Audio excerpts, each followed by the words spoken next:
আসসালামু আলাইকুম। আমি আকিবুল ইসলাম শাওন। আমি ডেফোডিল ইন্টারন্যাশনাল ইউনিভার্সিটিতে ইংরেজি ডিপার্টমেন্টে পড়াশোনা করি। আমি সুলতান স্যারের অনেকগুলো কোর্স করেছি।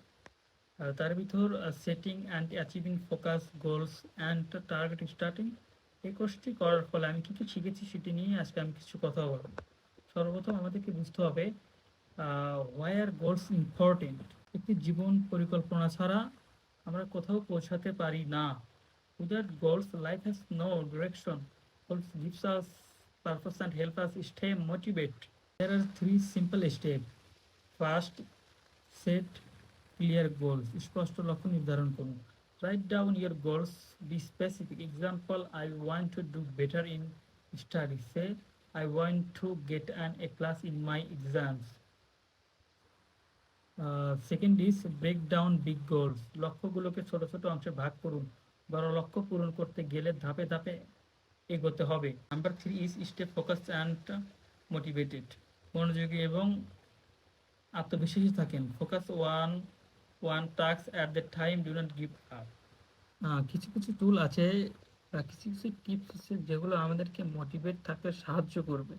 Create a schedule. একটি রুটিন তৈরি করুন যেটি আপনার সব কিছু থাকবে, আপনি কখন কি করবেন, বা একটি দিন বা একটি সপ্তাহে রুটিন তৈরি করুন। আপনি রুটিন থেকে সমস্ত বাধামূলক কাজগুলোকে সরিয়ে ফেলুন।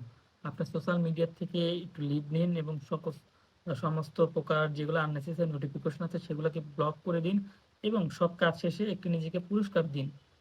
এবং একটি টাস্ক কমপ্লিট করার পরে আপনি নিজেকে একটি টাইম দিবেন। সেই টাইমে আপনি কিছু এনজয়েবল কাজ করবেন যেটা আপনাকে মনকে ভালো রাখবে।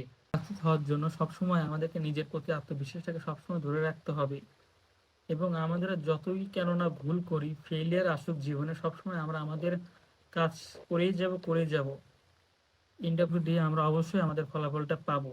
এবং যে কোনো কাজ আমরা নিয়মিত করতে থাকবো, কখনো সেই কাজটার থেকে লিপ নেওয়া যাবে না যে অনেকবার করেছি এখন আর আমি পারছি না, আমি কাজটাকে ছেড়ে দিলাম না, এরকম না। আমরা সবসময় কাজটাকে নিয়মিত করতে থাকবো। এরকমভাবে নিয়মিত করতে করতে দেখা যাবে আমরা সেই কাজটাতে সাকসেস অর্জন করতে পেরেছি।